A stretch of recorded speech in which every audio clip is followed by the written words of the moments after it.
What is good, guys? This is Charles from Team COG coming at you guys here with my updated Tenyi Swordsoul deck profile. And so today, guys, not really much has changed, honestly, but I know some people have been asking. I've been taking this to a few tournaments and been doing fairly well with it, only kind of losing out at the very end. We ended up going to a bigger tournament a couple of weekends ago, ended up getting top 4 there, and then ended up going pretty much undefeated at the Blue Eye Structure Deck tournament up till the very end, and losing in the last round, which you guys will see that in the post-commentary videos and stuff like that. But please remember, guys, if you guys enjoy this type of content, hit that subscribe button, ding that notification bell, and if you guys want to help support the channel directly, get knighted. All funds that go into the channel get put back into it. But yeah, so I just wanted to go ahead and showcase the deck profile here. I have it into engines and stuff like that. So there's some change. There's not really a lot of changes I'd like to make, honestly. The deck is really tight in the sense of what it does. However, I would like to say that in the past, I always believed Swordsoul was like pretty much a normal summon Moe like a helmet deck, you know? But this deck has so many different lines and so many different like routes and avenues to play. Sometimes you take a route that ends you to a dead end. Sometimes you get a route that ends you into something decent. And that's just, to me, that's just kind of crazy. So I feel like someone who has definitely put in the time with this deck will definitely be very rewarded for it. So anyway, without further ado, let's just go ahead and jump on into the deck profile. So to start off with the Tenyis, we're on to triple Tenyi Spirit Tsuruya. This is arguably the best Tenyi, second best Tenyi, maybe the best Tenyi in the entire deck. Just free special summon if you control a worm monster, and then if it is used as synchro material, it summons a Tenyi link monster from your extra deck by paying 1,000 per the link rating. So it allows you to cheat out pretty much any Tenyi link by just paying 1,000 per life points. And as you guys know, life points are just a resource at the end of the day, so we're okay here. To the next best Tenyi, we're rocking our Tenyi Spirit Ashna. Ashna is the next best summon from the deck. Pretty crazy. 2 Vishuddha, 2 Adhara, and 1 Shathana. I feel like this is pretty standard. I don't feel like a lot of things change. There's sometimes I wish I was playing another level 4 non-tuner to be able to summon out, because sometimes when you open this and you have to use it and stuff like that, you do kind of miss it. But other than that, like, not much more can be said. I think this is pretty staple. Definitely always, when you're playing the deck, always don't try to blow all your Adharas all at once, because then you lose. This card keeps you in the grind game pretty well, and if you just blow through both of them pretty fast, you kind of lose your steam. Moving on to the spells and stuff like that, we're on to 1 Tenyi Affinity, 1 Flawless, 1 Heavenly, and 1 Vessel. So I think Flawless is mandatory in this list, personally. I think that something I noticed with playing this is that without, like, you don't have like really good follow-up, especially like sometimes it takes your whole hand to play through hand traps and stuff. You really are lacking like I said, the follow-up.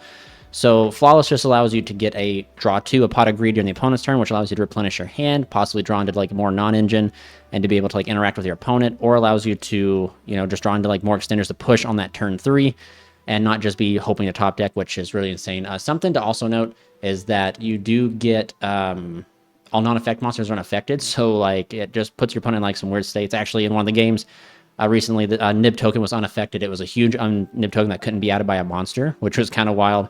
Just do keep that in mind. That's kind of like a cool thing. Nib is still like the bane of this deck, but it does like we do have different lines. If I'll try and do like a video, I did put out a video showing, you know, like we're all very familiar with like Nib hitting this deck, essentially, you know what I mean?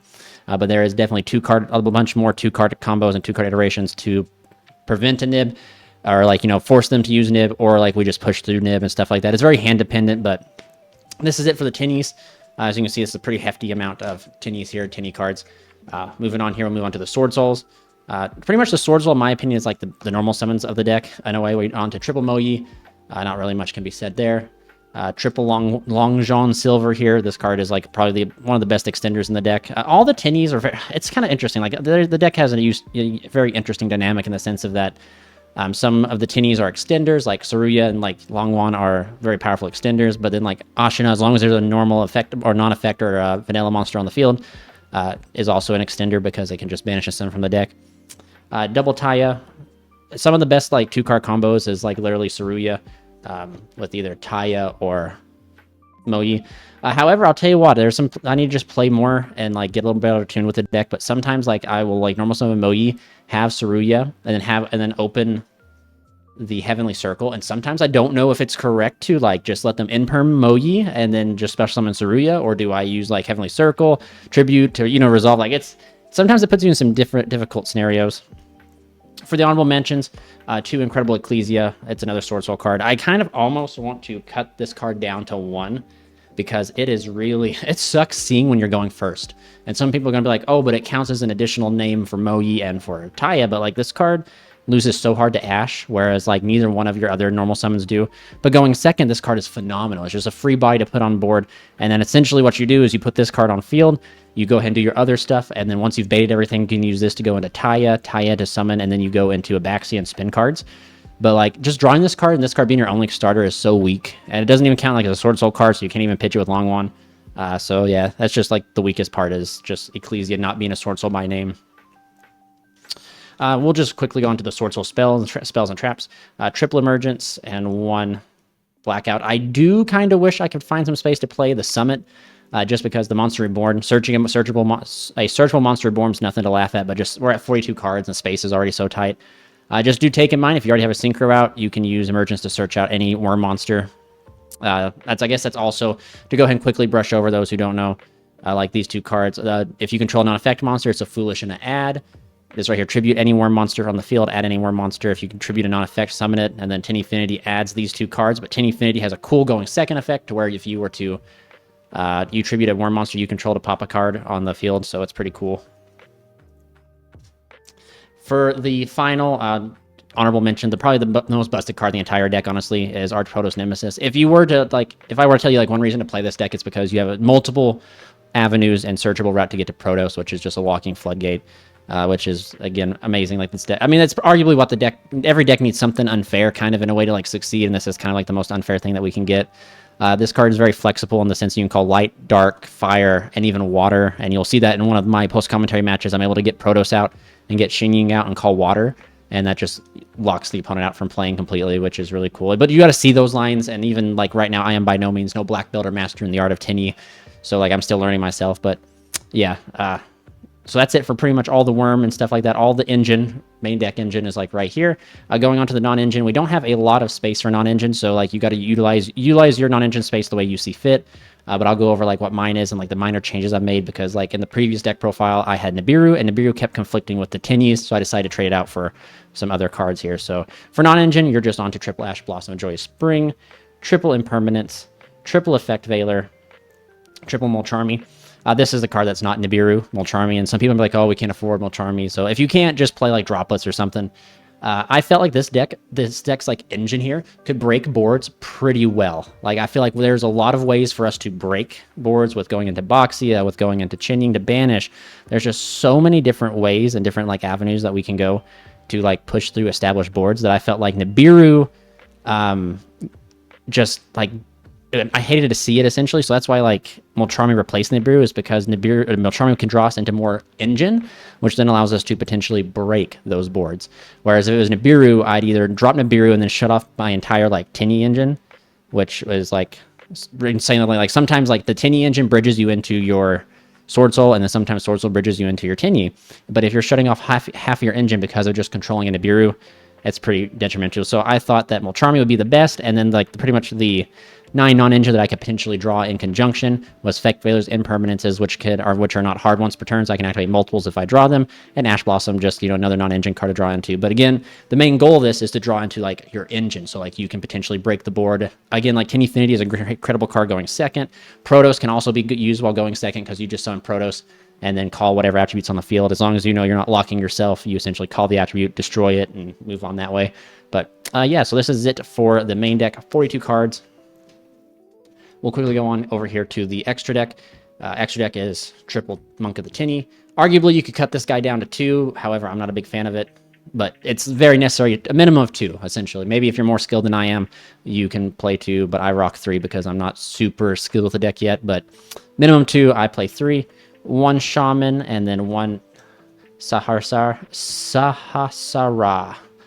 This card is insane. It just sucks that this is like literally the boss monster of the deck, and you have no way to stop it from being nibbed. So, but yeah, this is pretty much it for the Tenyi links. Then you have the Synchros, which is Berserker, and then Tenyi Spirit Mula Adhara. This card is literally insane.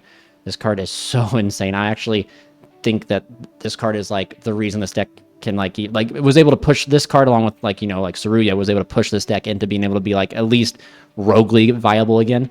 This card's literally, if you have a non-effect monster, it can't like be targeted or destroyed. It can make 2 attacks, and then on top of that, searches any field spell, which Tenyi Infinity is an insane field spell to search. It allows you to, you can like transform this into a monk if needed to like set up for certain things. It's really just such a phenomenal card. But that is it for the Tenyis. Moving on to the, you know, the rest of the extra deck, we got double Baxi, 1 Yazi, 1 Xiaofeng. Xiaofeng is part of the anti-nib line. Not really much more can be said about it there. These cards are simply there to break boards. Baxi is also used as a part of the anti-nib line, but most of the time going first, you're using it for Xiaofeng, but going second, you're spinning cards. It is not a hard once per turn, so like you can literally use both Baxias and spin up to like 5 cards. If you use 2 Baxias and you use a Vishuda that you're inevitably going to probably use to make it, so you're going to be able to spend potentially like 5 cards going second. And this is also why I believe like the Molcharmi is like really good in the deck, is because like you have access to this utility in your extra deck to be able to bust boards open and stuff like that.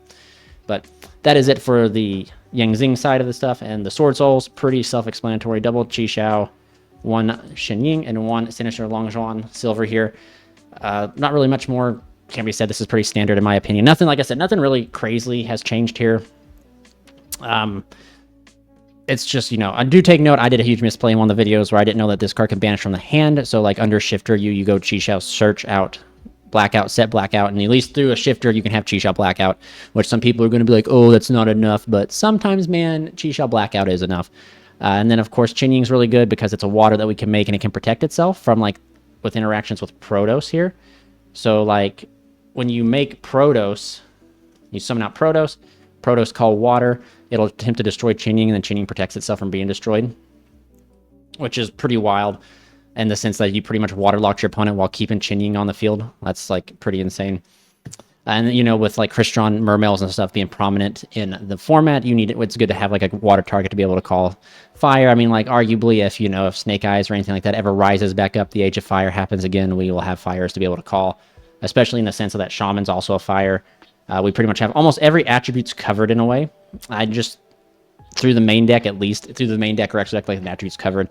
But yeah, these cards are pretty insane, especially when you get into Time Man. Longzhuan here, just like you burn for 12, then you're essentially hitting him for 36 like damage, and you incorporate that with attacking over stuff. Like that's almost lethal, man. So side deck's always open to personal preference. I do recommend playing like Cross Out in your side deck. Just because like you need to have Cross Out, and then like playing like Nibiru in some form or fashion, so that way you can side it in. Just because like the anti-Nibiru lines are pretty much like they evolve around Ashina plus like Vishuda, Ashina plus Adhara, Ashina plus like Saruya and stuff like that. But when I say anti-Nibiru lines, they're not really anti because they don't stop Nibiru, they just force the opponent to interact with you, and that's just all that they really are, is in that sort of sense. But yeah, anyway guys, that is it for this deck profile. Please comment down below what you guys have been using, what you guys have been testing, all the changes you would make, all the changes you have made.